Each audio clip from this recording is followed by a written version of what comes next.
Bapak Ibu. Jadi tidak disimpan ya, dipajang di kelas. Itulah kenapa kemarin dijadikan salah satu persyaratan untuk penilaian kelas gitu. Ini dia seperti ini. Nah, fokus terhadap pelajaran dan pastikan kalimatnya yang mudah dipahami dan mudah diingat. Jangan banyak-banyak sampai 15 anak-anak lupa. Coba kelas 91, kesempatan kelasnya apa? Lupa Bu, 20 Bu. Payah-payah siswa harus begini begitu, pusing kami macam menghafal pelajaran IPS misalnya. Maaf ya Bu Ica. Jadi yang ini aja, yang bahasanya itu yang ringan-ringan gitu, fokus pada pelajaran, saling menghargai, makan di luar gitu, itu ya. Nah, jadi sebelum saya tutup, mungkin ada yang ingin ditanyakan? Ada yang mau bertanya? Iya Pak, silakan. Tolong dulu Bu Eri. Terima kasih Ibu Kepala Sekolah yang terhormat, Ibu penyaji dalam rangka kegiatan komunitas belajar kita. Jangan hanya slogan-slogan yang hanya isapan jempol belaka, tapi mari kita bersama-sama memantau, bersama-sama ingin memajukan di dunia pendidikan ini. Demikian harapan saya kasih sebuah pantun untuk kita semua. Layang-layang di atas awan, bawa lari, bawa tali sambil berlari. Mari kita guru berangan-angan, SMP 2 siswanya penuh dengan prestasi. Terima kasih. Bagus, luar biasa. Terima kasih Pak Arifin.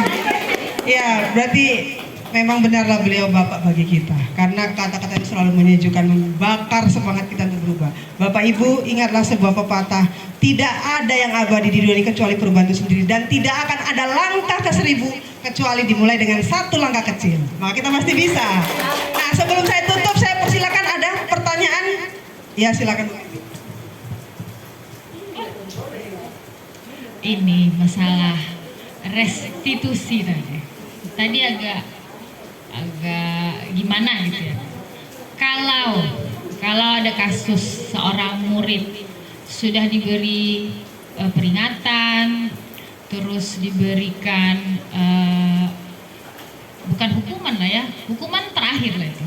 Dan terakhir kali yang kata Ibu Juni tadi yang paling bagus adalah restitusi. Dan ini juga sudah dibuat. Sampai-sampai ditanyakan kamu maunya bagaimana, sudah pernah, tapi diulang kembali. Menurut Ibu Juni sebagai pemateri ini, apa yang akan dilakukan, apa yang kita lakukan untuk si anak? Sudah semuanya sudah, dari yang kecil, setengah, sedang, besar, yang sampai mau ke dinas juga udah pernah deh itu kayaknya. Karena kata Bu Juni tadi yang paling bagus adalah restitusi, dan ini juga sudah dibuat. Toh begitu juga, tetap melakukan melanggar peraturan. Jadi apa yang harus dibuat oleh kita, tindak lanjut kita sebagai guru? Terima kasih. Luar biasa. Saya kalau Bu Pipi pegang mic agak deg-degan. Saya udah bilang sama Bu Dita tadi, kata Bu Dita nggak akan ada yang nanya kayak gitu Kak. Kak Pipi itu kritis, pasti dia pertanyaan itu ada. Bener kan Bu Dita? Yang saya bilang tadi ada kan? Gitu.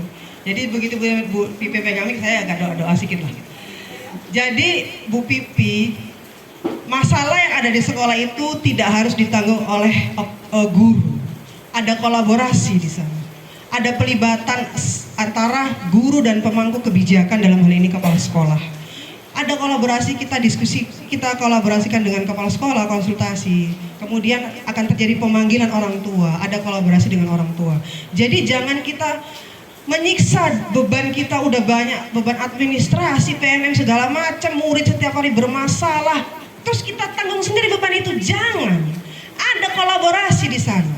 Kita wali kelas, kita mulai dari guru bidang studi, menemukan masalah di kelas, maka kita kolaborasikan dengan wali kelas. Mentok dengan guru BK, mentok dengan orang tua, mentok kita komunikasikan dengan kepala sekolah. Jadi kita memang tidak bisa mengambil keputusan sendiri-sendiri. Ada kolaborasi di sana, dan kita juga tidak bisa secara keputusan pribadi udah keluarkan aja dari sekolah, nggak bisa gitu. Tidak bisa Bapak Ibu. Orang tua murid sudah dengan berbesar hati menitipkan mereka ke sekolah kita. Maka kalau maaf nih ya Bu, flashback untuk materi kami di guru penggerak yang pertama itu, ketika saya menerima materi itu maka saya berkaca-kaca. Anggaplah murid itu anak kandung kita katanya. Berikan kasih sayang seperti anak kandung kita. Maka kita akan memberikan semua yang kita miliki untuk mereka. Kreativitas itu akan muncul secara maksimal kalau kita menyayangi mereka seperti anak kandung kita. Tapi kalau masih ada diskriminasi, kau muridku, anak kandungku di rumah, itu tidak akan jalan Bapak Ibu. Jadi ada di situ namanya filosofi pendidikan nasional Ki Hajar Dewantara. Jantungnya filosofi nasional Ki Hajar Dewantara adalah berpihak pada murid. Maksudnya apa? Sayangi mereka seperti anak kandung kita. Saya mendapatkan itu di guru penggerak. Dulu saya pun ya nggak peduli gitu. Jadi mari kita anggap mereka anak kandung kita. Sayangi mereka dengan setulus hati. Karena hati hanya akan bisa disentuh dengan hati juga. Gitu. Setuju nggak? Ya, saya kasih satu lagi. Setelah ini saya tutup karena Bu Dita udah ngode-ngode saya. Kasih satu nih. Kasih satu.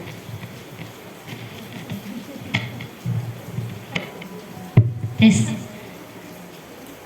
Assalamualaikum warahmatullahi wabarakatuh. Ya, tadi kita beberapa kali membahas tentang disiplin positif ya Bu. Nah, jika ada disiplin positif, maka apakah ada yang namanya disiplin negatif yang diterapkan di lingkungan sekolah? Terima kasih. Iya, terima kasih Bu Eri. Ini lawan kata ini. Kalau disiplin positif itu Bu Eri muncul dari motivasi intrinsik. Tadi sebenarnya sudah sempat disinggung. Motivasi intrinsik dari diri siswa. Kenapa dia datang tepat waktu? Karena dia memang ingin menghargai dirinya. Kenapa dia memakai baju seragam? Dia ingin menghargai dirinya dengan melakukan disiplin itu. Kalau disiplin negatif, aku tak mau terlambat, nanti aku dihukum sama piket.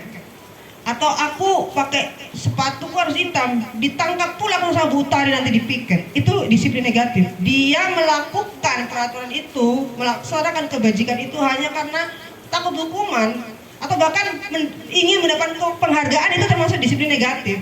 Biar aku dipuji lah sama kepala sekolahku, agak rajin lah aku cepat masuk gitu misalnya. Nah, itu termasuk disiplin negatif karena dia motivasinya eksternal, bukan dari dirinya. Karena ingin dipuji, itu kan karena penghargaan gitu.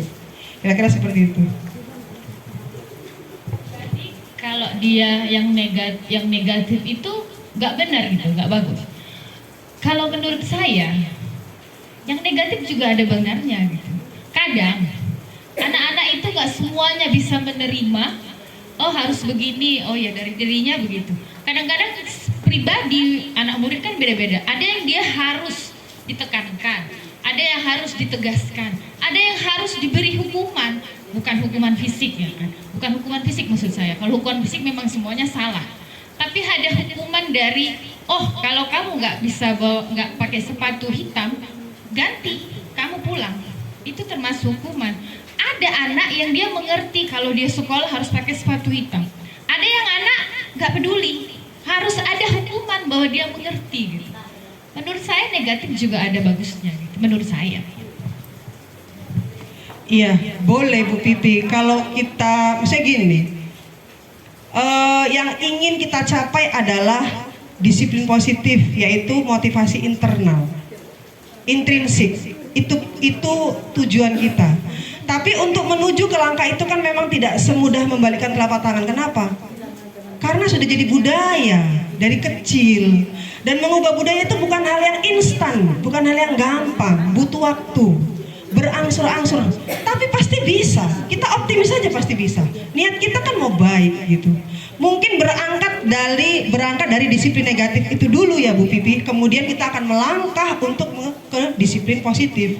Tapi kita harus tetapkan tujuan, bahwa tujuan kita adalah menanamkan disiplin positif itu Bu Pipi gitu. Jadi disiplin negatif itu sebagai langkah awal gitu. Saya kira sampai di sini saja. Terima kasih semua atas perhatiannya.